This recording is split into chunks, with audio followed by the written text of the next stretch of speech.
Ms. Andexser for the Canadian Alliance of British Pensioners.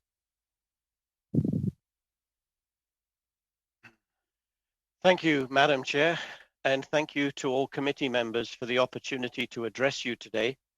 I am sure many of you are wondering why I have been given the opportunity to speak to a committee formed to discuss future trade agreements between the UK and Canada. I hope in the next few minutes to clearly explain why we feel there is an important connection. I may be one voice, but I say we because I speak on behalf of approximately 136,000 British pensioners who have chosen Canada as their home in retirement. The vast majority of these people, like me, emigrated many years ago in response to Canada's request for certain skilled labor, such as nurses, teachers, firefighters, and tradespeople for the booming oil industry in the 1970s. Others came to Canada after working all their lives in the UK to be with family members who had already emigrated. Before leaving the UK, we worked and we paid mandatory contributions into the British State Pension Scheme, which is the equivalent of CPP, assuming that upon retirement, we would be treated equally with all British pensioners residing around the world. However, we are not treated equally because we have chosen to live in Canada, and indeed, nor are pensioners in most Commonwealth countries, resulting in almost 500,000 pensioners never receiving the annual uprating in their British pensions. We are known as frozen pensioners. You may ask why. One answer is that the UK has continuously refused requests from Canada's officials to sign a reciprocal agreement to stop this discrimination. They argue that pension increases are to take into account inflation in the UK, but they ignore the fact that they already index pensions for 500,000 expats overseas in many countries, including just to the south of us, the United States.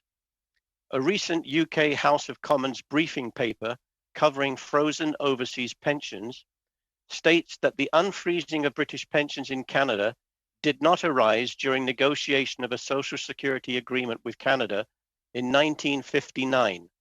This is not surprising. The pension payable overseas was only introduced in 1946, and movement around the world was in its infancy. There were very few people affected in 1959, but here we are 61 years later, and the UK still clings to this piece of history. As more people started to be affected during the high inflation days of the 1960s, more and more United Kingdom MPs began to receive correspondence from pensioners abroad protesting the unfairness of the freezing policy. This protest has magnified over the years as travel around the globe has exploded. Let me give you a couple of examples of the impact of this policy here in Canada.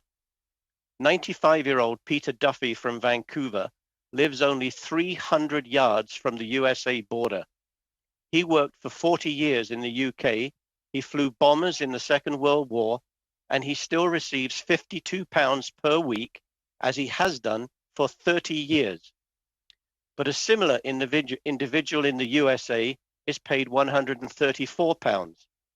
Anne Puckridge, 95, of Calgary, also a war veteran, receives only £72 a week instead of £134. Both of these seniors have been cheated out of thousands of pounds of their rightful pension, and the same is true of countless others of the 136,000 frozen pensioners in Canada. The standard boilerplate response we receive from the UK is that this is a policy that has been continued by successive governments for many years. But history doesn't mean something is right. What was applicable 70 years ago isn't in today's world. If something is morally wrong, it is wrong, plain and simple. Some years ago, our association joined forces with a similar group in Australia to begin a consolidated approach to seek justice, and the International Consortium of British Pensioners now advocates on behalf of frozen pensioners everywhere in the world. Only 2 months ago, Sir Roger Gale, a Conservative MP in the United Kingdom for 38 years and chairman of the All-Party Parliamentary Group on Frozen Pensions, released a report that was extremely critical of his own government for perpetuating this practice. For decades, the UK has maintained that they are not entering into any new agreements covering frozen pensions. And yet with Brexit, the UK recently signed new pension agreements with 23 countries to ensure uprated pensions continue for all expats in EU countries, as indeed they should. The UK can no longer claim it's not entering into new agreements, and Canada should most certainly be given the opportunity to enter into an updated agreement under the current trade negotiation discussions. Earlier this week, Sir Roger Gale invited over 30 MPs from the UK and Canada to discuss ways to advance talks on the frozen pension issue. And a number of Canadian MPs, including Pensions Minister Deb Schultz, suggested that your upcoming trade negotiations would certainly be a good starting point. On behalf of the 136,000 frozen pensioners residing in Canada, we would be extremely grateful if you could raise this issue with your counterparts across the pond. As Canada enters into trade negotiations with the UK, worth an estimated $27 billion annually, there is no better time to have this critical discussion.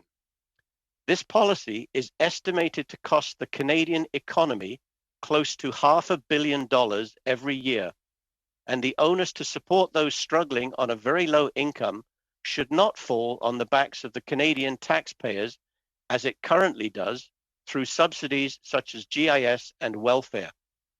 One recent High Commissioner to the UK told us that the only thorn in an excellent bilateral relationship was that of frozen pensions in Canada.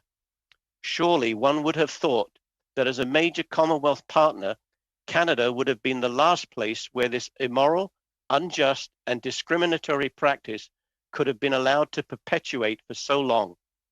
I hope that I have demonstrated that the current policy is a cost to Canada and deeply impacts the well-being of many of the most vulnerable in our society. In conclusion, I realize that this issue may not appear to fall within the parameters of normal trade discussions, but now more than ever, your committee is in an excellent bargaining position to demand that the UK quickly respond to the recent official request from Canada to sign a social security agreement. One definition of the word trade is to willingly give things or services and get other things or services in return. We feel that momentum to end this policy is now on our side. Madame la Présidente, si vous me permettez, la traduction ne fonctionne pas. Please use momentum to end this policy is now on our side. Please use your voices to help us. Thank you, and I would be pleased to answer any questions. Thank you, Mr. Andexser. Appreciate that. On to the Canadian Cattlemen's Association, Mr. Poirier. That's right. Okay, thank you very much. On to Ms. Gray for 5 minutes. Thank you, Madam Chair, and thank all of the witnesses for being here today. I wanted to ask a couple questions to Mr. Andexser from the Canadian Alliance of British Pensioners, and I wanted to thank you for mentioning the all-parliamentary group for MPs both in Canada and the UK that's led by Sir Roger Gale. I have participated in that. I know that other MPs have as well regarding this inequity in pensions.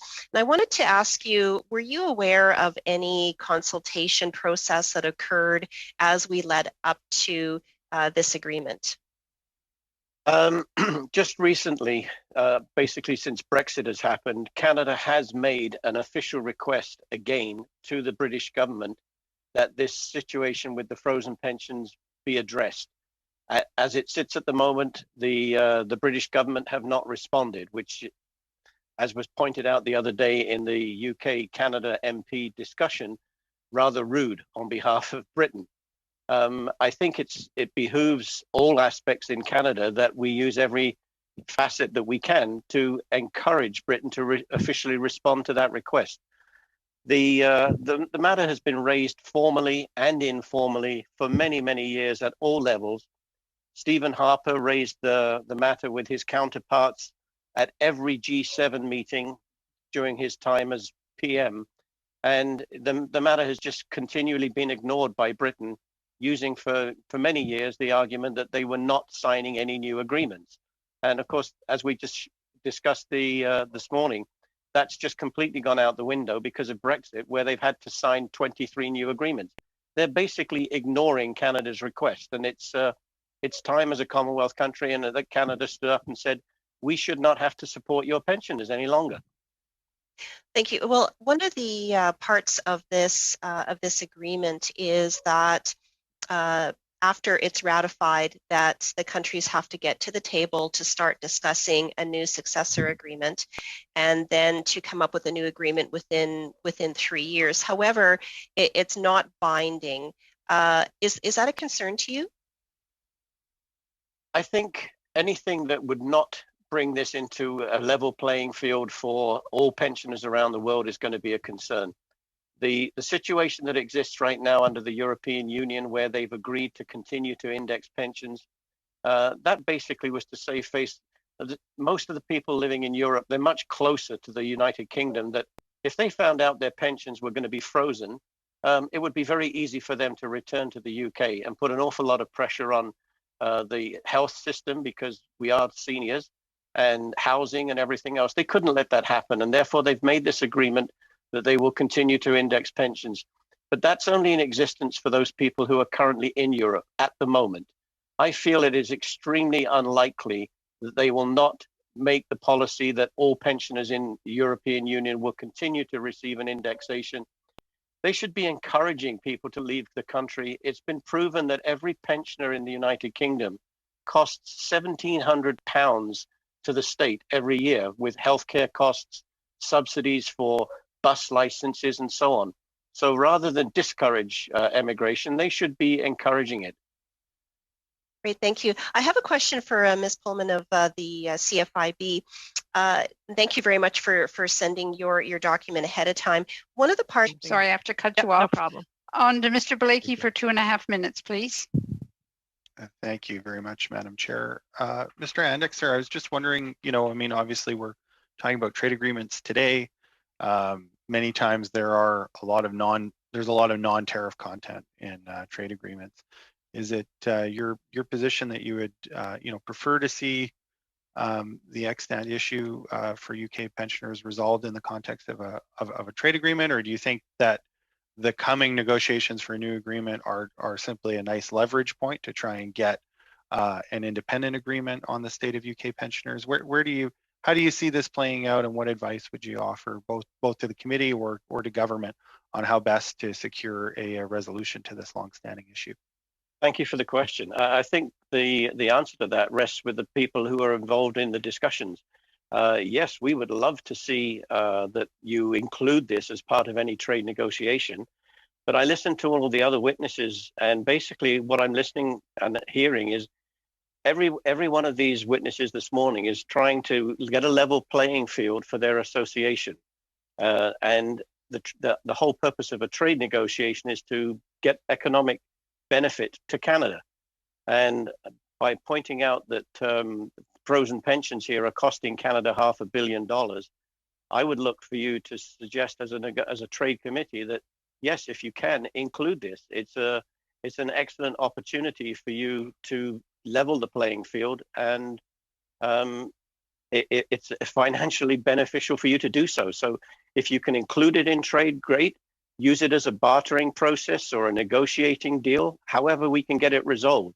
It's just been going on far too long. And for Canada, for Britain to continue to penalize the Canadian economy, it's got to stop. And you have the opportunity, as you're going into these negotiations now, to use your power to do so.